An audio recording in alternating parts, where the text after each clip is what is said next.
नमस्कार प्रेमी जनों। मैंने 26 जुलाई को बनारस से जिस कमरे में रहा था वहीं से एक अंतिम वीडियो बनाया था और पुनः आज उसके बाद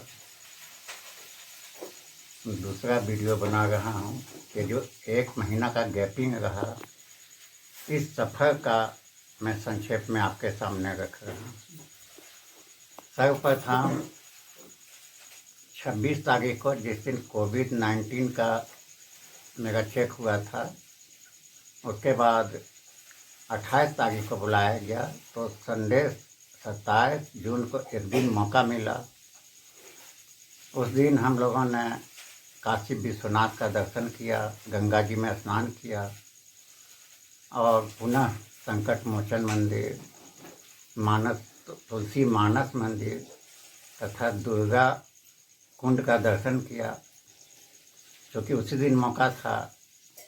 और मैं और मेरे बड़े साला करीब 20-25 घाट तक भ्रमण किया, किनारे किनारे घूमता चला गया, मणिकर्णिका घाट से लेकर हरिश्चंद्र घाट तक। इस प्रकार हमारा सफ़र चलता रहा और सोमवार यानी 28 तारीख को कुछ जांच के बाद पुनः समर्पित हो गया और हॉस्पिटल में एडमिट हो गया। और फिर 28 तारीख को मेरा एडमिट हो गया। 2 दिन के बाद 1 जुलाई को मेरा ऑपरेशन हुआ। उससे पूर्व 30 तारीख को बता दिया गया था कि 12 बजे के बाद कुछ नहीं खाना है। और मेरी जो 30 वर्ष से आदत है सवेरे उठ के पानी पीने की, उसके बाद वो छूट गया 12 बजे रात के बाद, जिसके चलते कुछ बेचैनी थी, क्योंकि पानी का आदत 30 वर्षों से था। ½ लीटर से 1 लीटर तक पानी पीता था। अब वहाँ 30 जून को तथा 1 जुलाई को मॉर्निंग में एनिमा दिया गया, जिससे कि पेट की सफाई होती है। और 8:15 बजे नहा धोवा कर कंप्लीट होकर अब ऑपरेशन थिएटर में ले जाया गया। ऑपरेशन थिएटर में चला गया, वहाँ रीढ़ की हड्डी में 2-3 इंजेक्शन पड़ा। उसके बाद मुझे लेटने को कहा गया। सबने बोला वाह बाबा बहुत अच्छा, मैं लेट गया। उसके बाद पता नहीं, फिर जब हमें होश आती है तो पता चलता है कि कान में कुछ बज रहा है, यानी मुझे जगाने का प्रयास किया जा रहा है।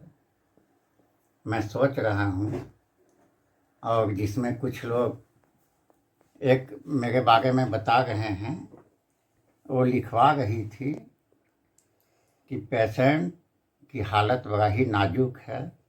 और मैं 3 बजे से बोल रही थी, पेशेंट का कान खराब कर दिया गया, आदि आदि।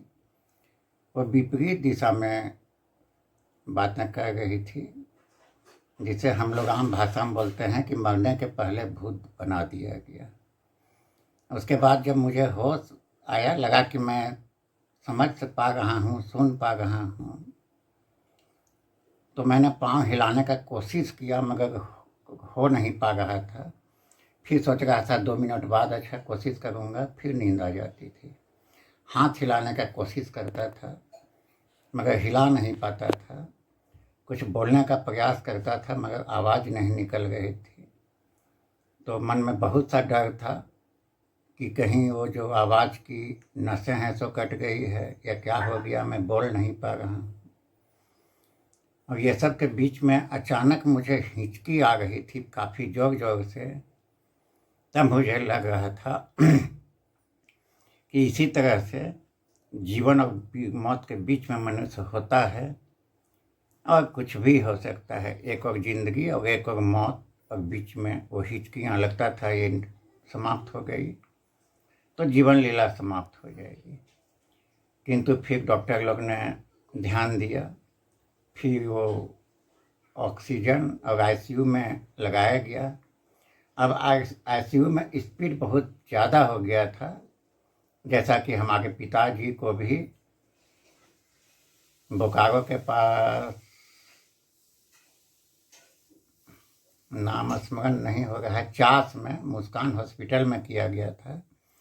तो स्पीड ज़्यादा होता था तो डॉक्टर ने बोला कि स्पीड ज़्यादा नहीं होना चाहिए, किंतु बहुत ज़्यादा हो गया था और फिर वो उनकी जीवन लीला समाप्त हो गई थी। तो मुझे भी वो बात स्मरण में आ गई थी।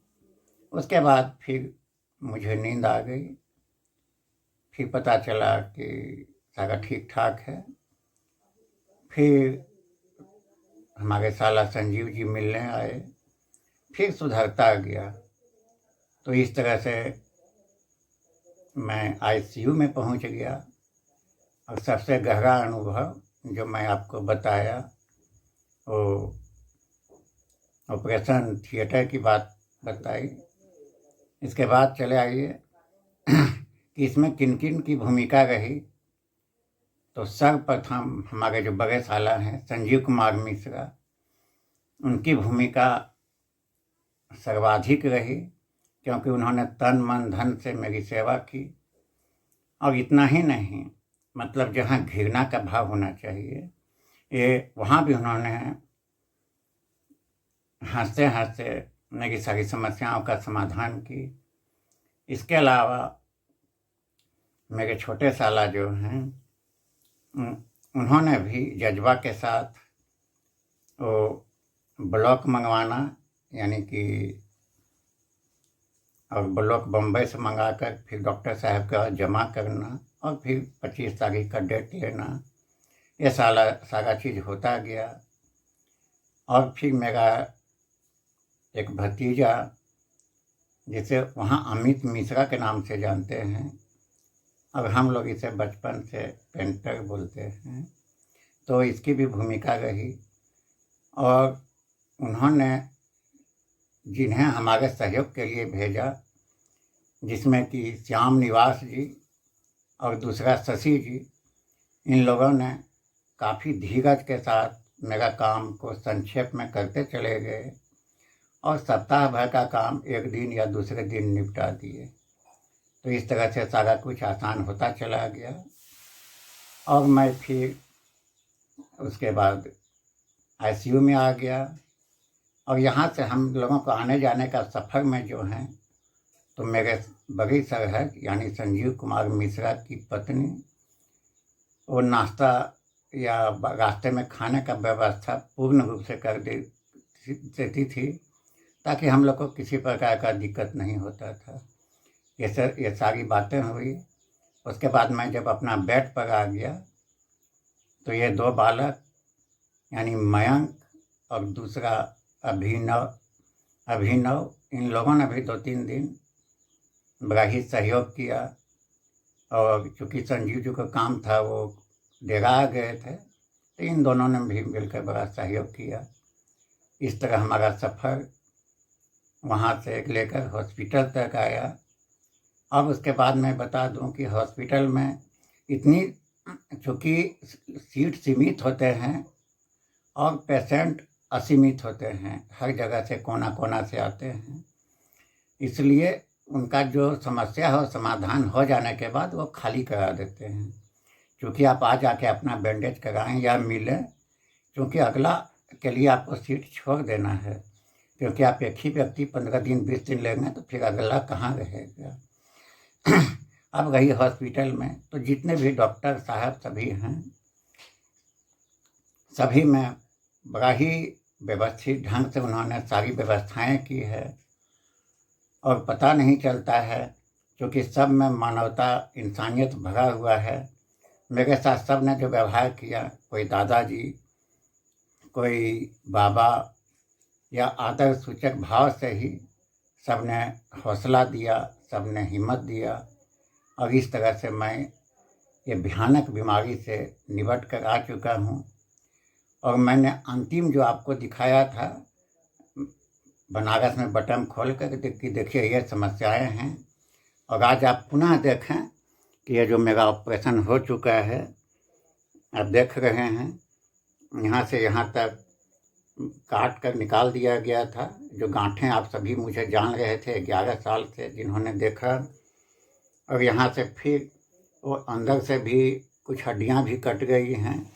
और इस तरह से हमें ये साफ कर और जितना दूर तक वो समस्याएं थी वो निकाल दिया गया। अंदर में कुछ प्लेट भी लगे हैं, कुछ सीमेंट का भी उपयोग किया गया है, इधर का भी और इधर का भी। और आज मैं पूर्ण रूप से आपके सामने स्वस्थ हूँ। रही बात कि जैसे दिन के साथ रात होती है, सुख के साथ दुख होता है, क्योंकि ये तो जीवन की प्रक्रिया है, तो इधर तो ठीक हो गया। किंतु आप देखें ये जो जांघ के पास से जो लिया गया, जिसे प्लास्टिक सर्जरी कहते हैं, तो 2 स्थानों से, एक तो ये स्थान से लिया गया जो बिल्कुल सूख गया है, और दूसरा जो ये स्थान से लिया गया जिसमें टाँका पड़ा हुआ है, तो बीच में कुछ डैमेज हो गया है था, जिसमें अभी भी पट्टी हो रहा है और संभवतः कुछ दिनों के बाद ये ठीक हो जाएगा। रही बात कि हमारे जितने भी रिश्तेदार और हितैषी हैं, सभी ने अपने अपने स्थानों पर जहाँ जिनका अशिष्ट देव, मतलब जहाँ भी वो जिनको मानते थे, उन्होंने वहाँ वहाँ अपनी जगह से अपने अपने भगवान, अपने ईश्वर की प्रार्थनाएं की। कोई किसी ने कहीं मन्नत मांगी, और इन सभी रिश्तेदारों ने भी, और जो भी हितैषी थे, तो आज मैं आपके सामने स्वस्थ हूँ। और आज की वीडियो मैं यहीं समाप्त करता हूँ। फिर अगले वीडियो में पुनः आपसे हाजिर होऊंगा। आप सभी प्रेमियों को मेरा नमस्कार, प्रणाम, शुभाशीष।